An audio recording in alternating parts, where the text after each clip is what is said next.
Hello everybody, this is the Harbinger and this is the Wingspan Steam adaptation, and let's get to it.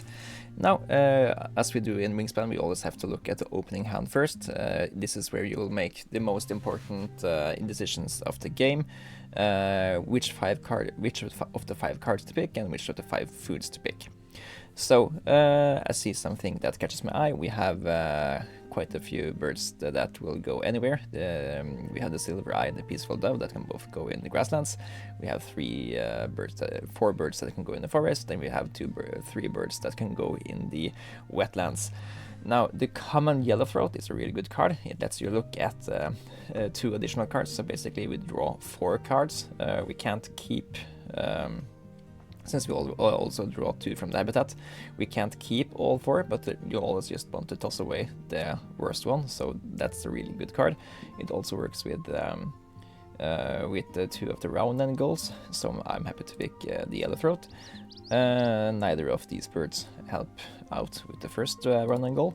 Let's look at these. This is the Wilson snipe. The red woodpecker could be also good since it gives another bonus card, but we already have the Cassin's Finch for that, so yeah. To find out which of these I want to pick, I think I rather want to base that on the bonus cards first. Worth less than 4 points, birds with tucked cards. Neither of these are really that good. Birds worth less than 4 points is something that you really don't want to prioritize, as yes, you gain 6 points if you play 7 birds, but you have to spend a lot of your time playing bad birds or bad scoring birds, and you don't really want to do that for only 6 points.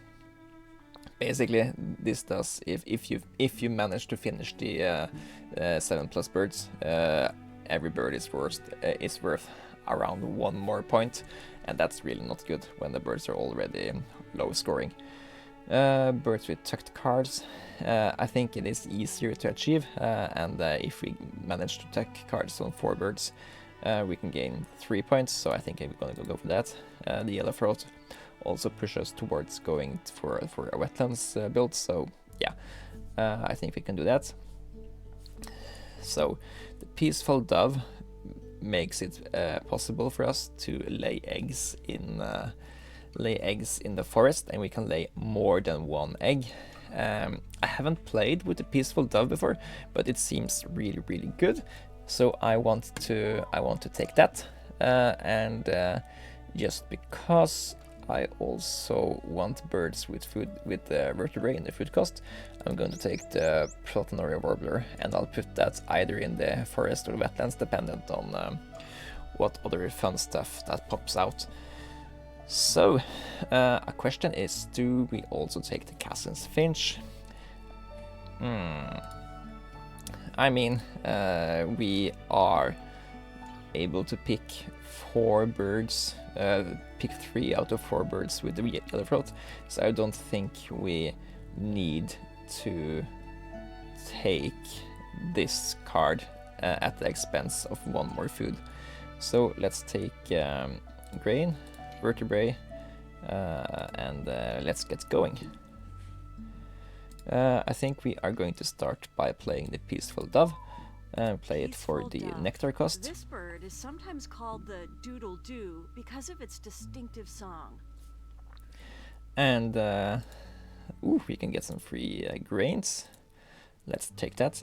And I think we play the yellowthroat next, and we try to pick up some more cards. And based on that, we know what further food we want. We might take the red woodpecker, and sure, I'll take some more free food. We might also want to take the Wilson snipe, since we want a bird for the correct nest type thing. So yeah, let's take these, and let's pick up 2 random birds here. The shipping sparrow is a really good card.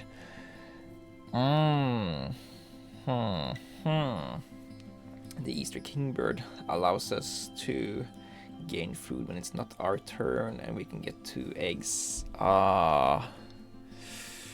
I think we have to sacrifice. I think we're sacrificing the kingbird. We have enough action in the forest so that we can blatantly ignore the grasslands. So we only want to put really good birds there. And apparently I'm getting tons of free food. We need the eggs, so I'm going to, and since we're getting so much free food, I think we are going to try to max the amount of grains we can lay there. We didn't get any, but that's okay. We can still lay 2 eggs with that. And then we have to play the snipe, the shipping sparrow, and activate for more fruit to lay an egg with shipping sparrow on the Wilson snipe.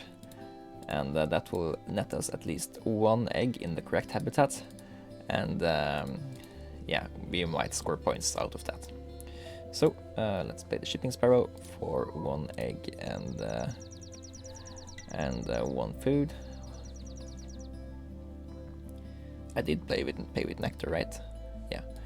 And let's also play the Wilson snipe for nectar.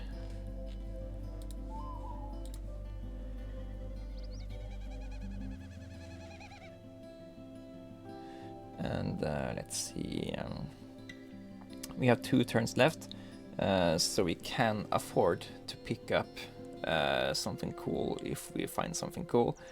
The Australian magpie is kind of neat.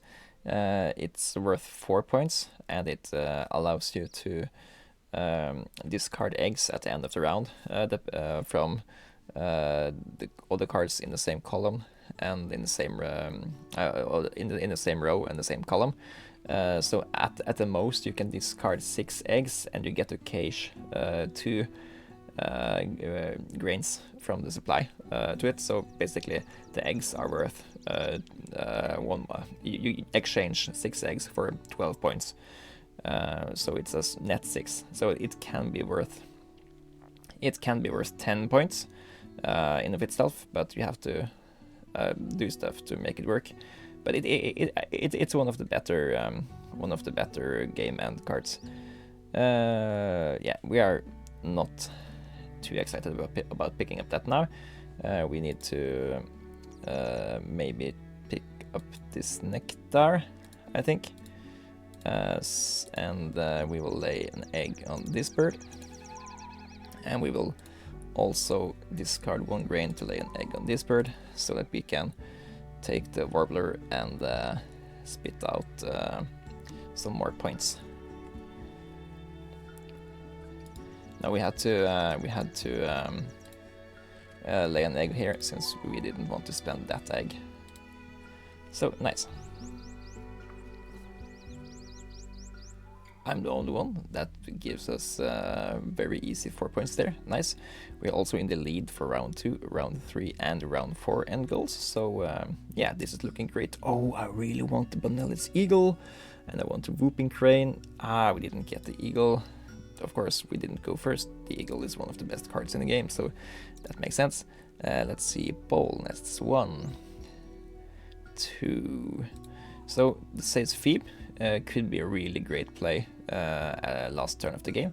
It will net you 1 additional point for each of these nest type birds you have that have room for 1 more egg.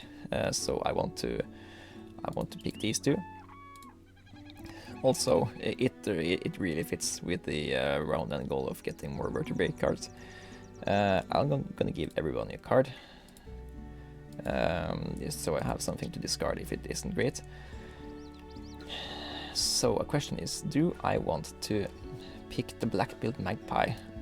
I mean, I know that one of the players are going to play the Bonelli's eagle pretty soon anyway, and he also has 1. Yeah, he also has 1 additional one, so it could be worth some additional free food over the game. So yeah, I'm gonna pick it, and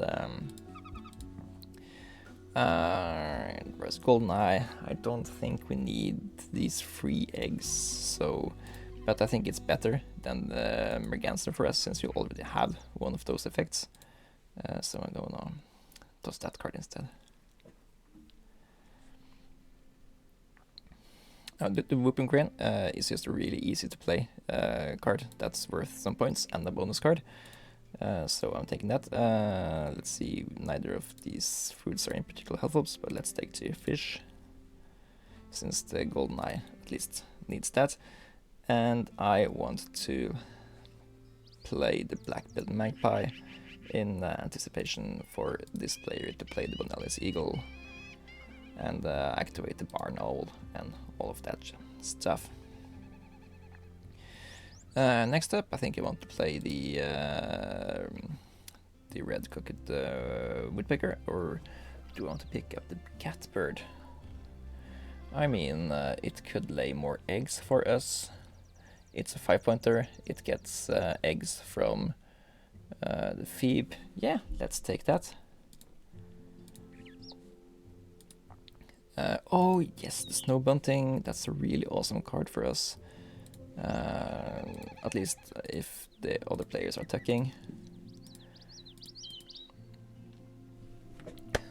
Common Chaffinch is a really good card for us. Because it will single-handedly make us able to finish this task. Awesome pickup. I'm tossing the gray-headed mannequin, since that's a low point bird.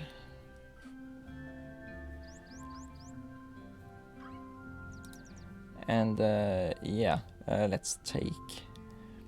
I thought we were going to do that. Let's take food for here, and let's see, some more free food. Thank you.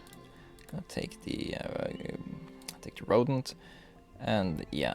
So now we want to play the gray cat's bird, so we can double lay eggs, and after that we want to play the chaffinch. Oh, this is really coming together. Let's see, we have enough time to play these. We don't have any grains. That's too bad.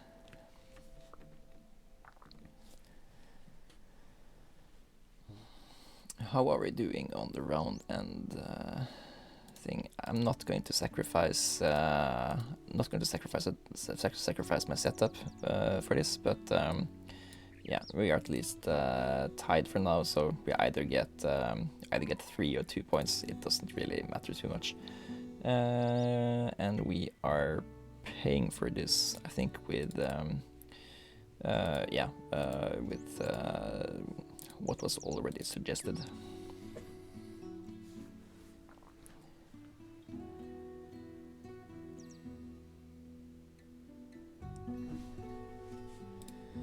We got a free vertebrae. Let's see, we need more eggs, but that's easy to get now. Let's play the snow bunting, since we first need to have... Okay, let's play the snow bunting. It will help us cycle cards, and that will be great for us. Do I... Yeah, I do want to play it there. Or, let's see. In theory, I can... I have 2 actions left. I could go here, take the correct food for the bunting, maybe get some more grains for the peaceful dove, activate the shipping sparrow twice to lay 2 eggs, and play the snow bunting here and win the round and goal. That's that's gaining us 3 points on the yellow player. So yeah, maybe we do that.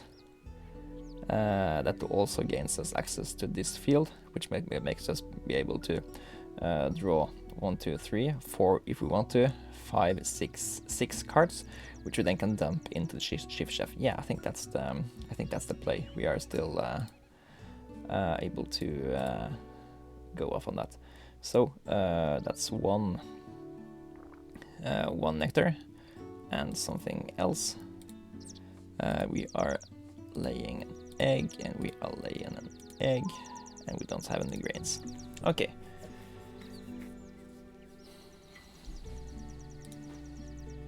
I'll take some more nectar, yes, and thank you.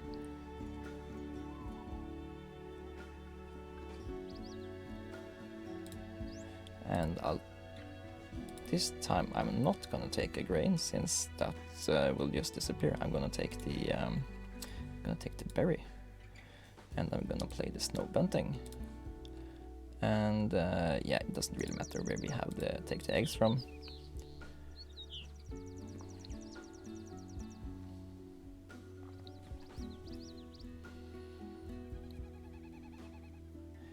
There we have it. We win that round and goal, and yeah, this one might be hard to keep the green out of the tie.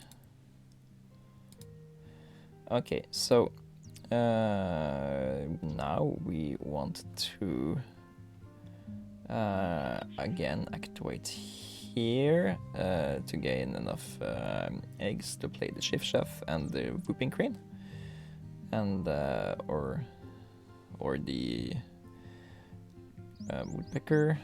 We're gonna draw cards, and then we're gonna activate shift chef, and we're gonna finish the birds with tucked cards task. Also, the welcome swallow is also a very niche card.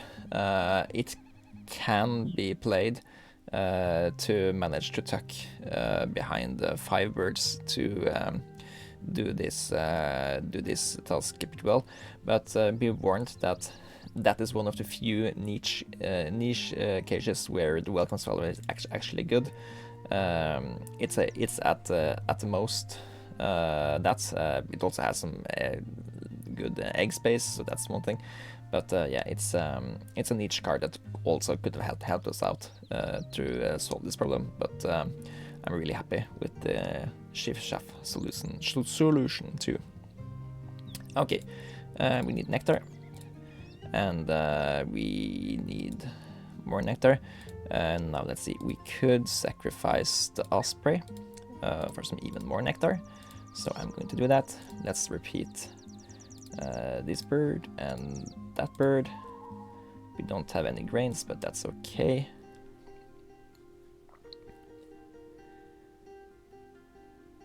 Maybe I should have taken 1 grain to lay an egg. So we had 3 eggs, since now I also have to wait another turn or another activation of the forest before we can do the shift chef or the chaffinch.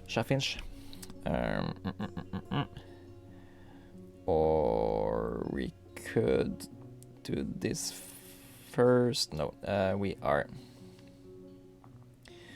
doing this first. So let's first do the whooping crane, and we are. I think we want to spend more nectar, right? Yes, we want to spend.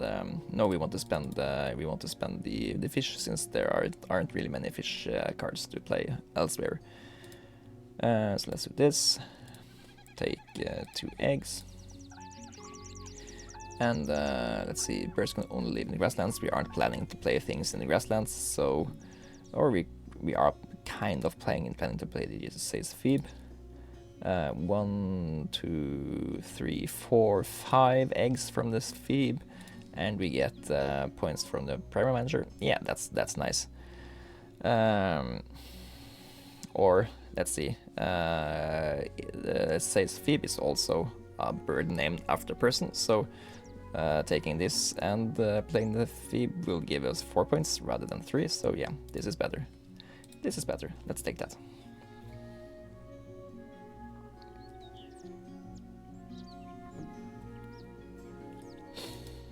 And we get to cycle a card for free. Let's cycle the Barrow's Goldeneye, since we can't play it anymore, and take up a New Holland Honey Eater. We're not gonna play that.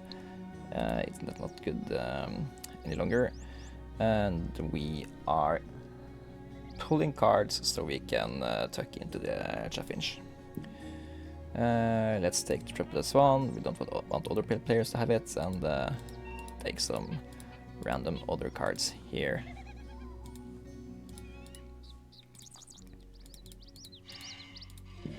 Ooh, little penguin. We can't play that, so we might as well just toss it back.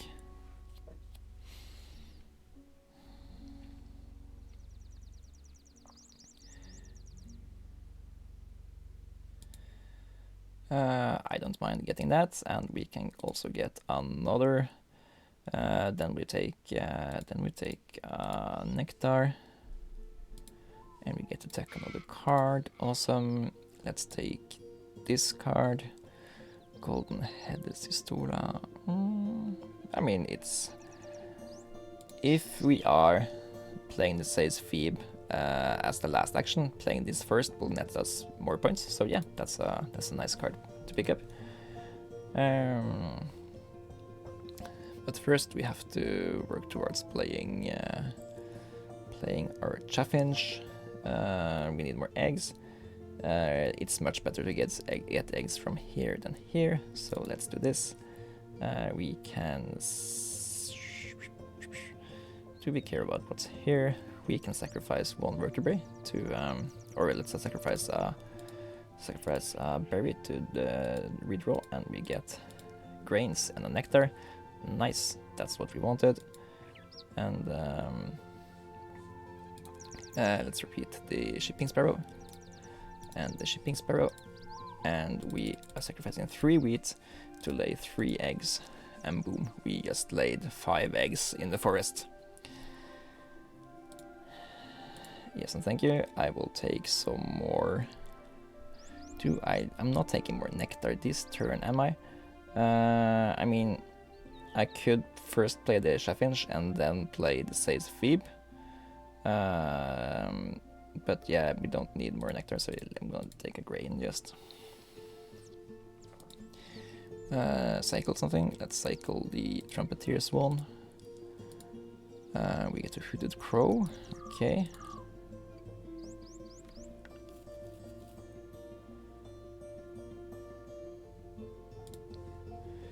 So now we play the where is it? Here, common chaffinch. Play that for a nectar. Let's prioritize to take these eggs, since then we can fill up the peaceful dove again. Now we need to find a way to get rid of a nectar in a sensible way. Let's see, we are sacrificing, I think, this card for another card. The Blue-winged Warbler is a good pickup for us.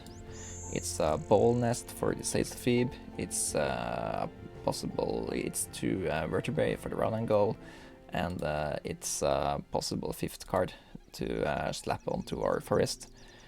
Let's see, this is an 8-pointer. That gains us nothing else.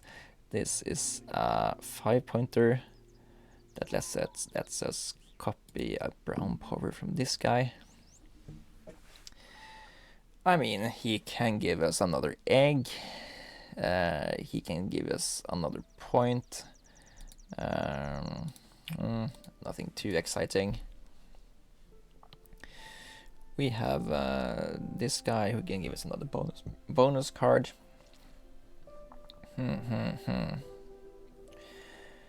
I think we are doing the Blue-winged Warbler just because it's an 8-pointer, and I don't think we're going to activate this place more than 3 times over the course of the next over the course of the last 6 turns. So I'm taking the Blue-winged Warbler.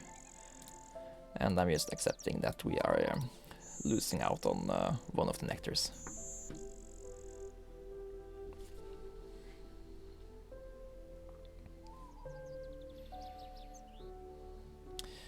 And yeah, we win that round and goal.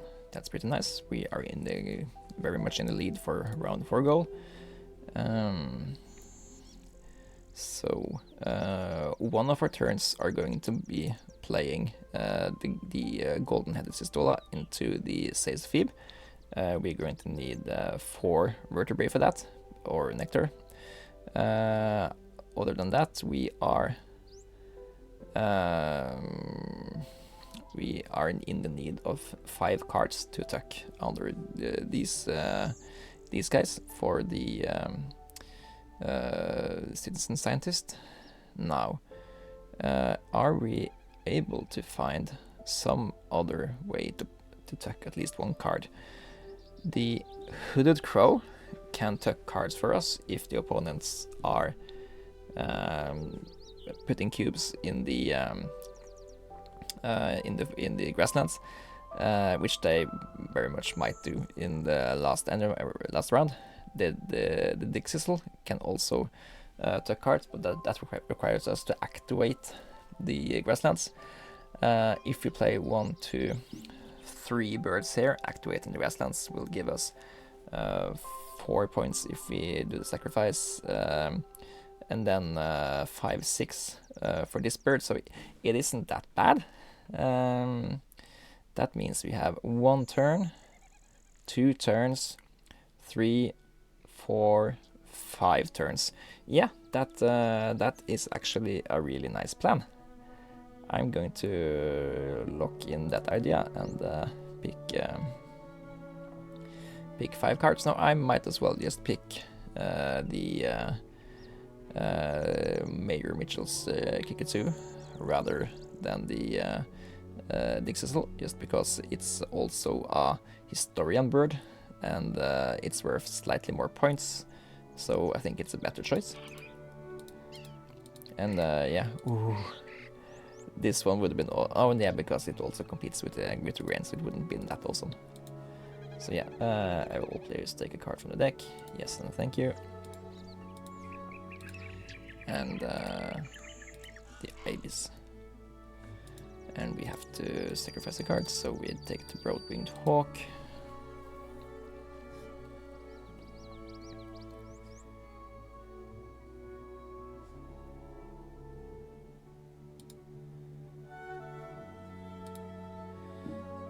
Let's discard the Ibis and just take the frigate bird, so nobody else gets the 9 points. And then we are going heavily into the forest. We're taking as much nectar as we can. Secondary, we are taking grains. And we are taking cards. We're taking 1, 2, 3, 4, 5 cards. And we do have the possibility to tuck even more cards. Let's see, we want to keep only 3 of these, so let's tuck even more cards here.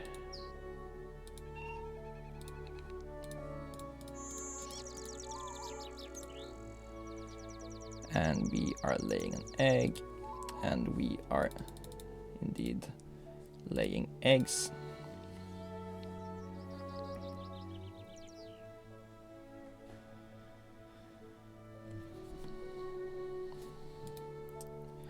And we are taking grains. And we are tucking a card. We are tucking this card to gain a new card. Let's see.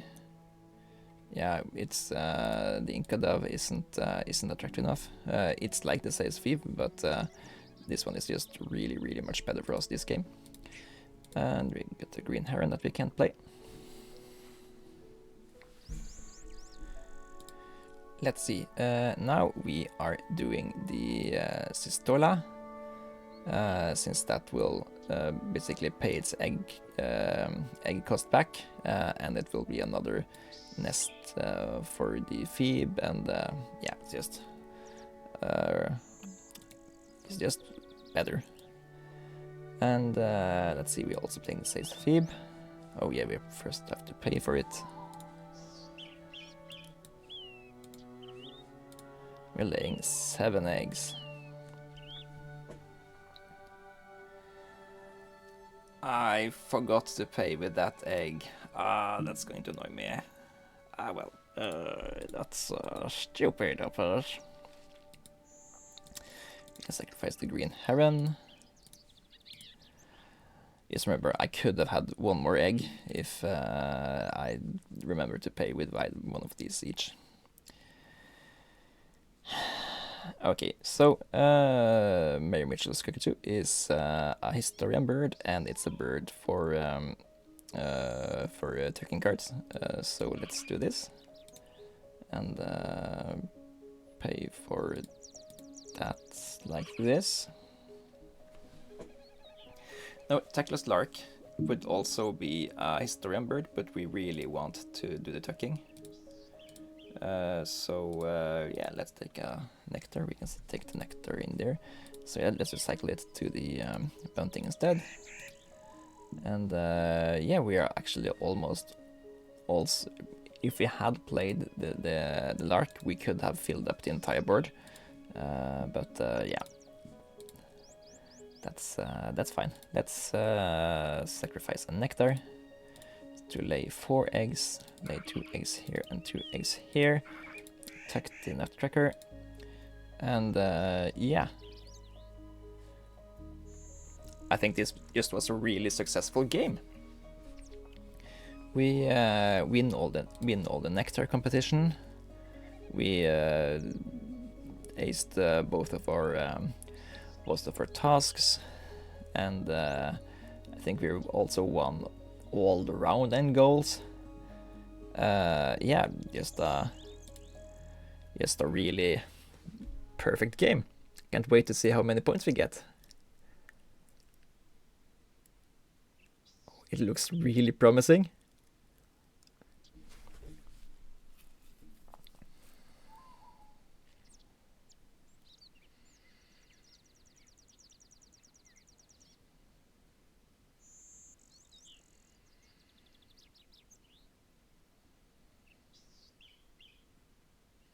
$143. That's a really awesome score.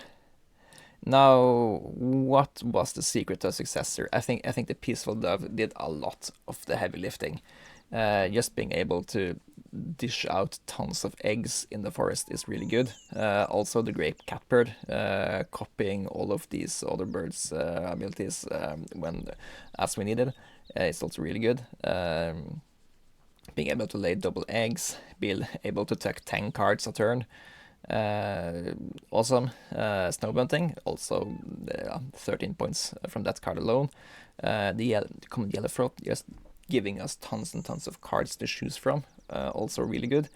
Let's not also forget that this was a game where we got quite a few resources from the other players, so the score is a little bit inflated from that. But yeah, I think we made tons of really good decisions, and it helped us really get a really high score. All in all, I'm really happy about this.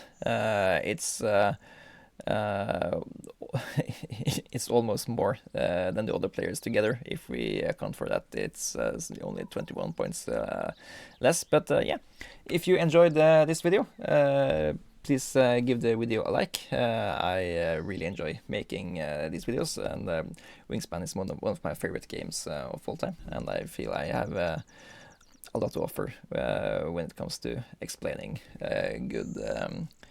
good plays. This has been the Harbinger, and Harbinger's out.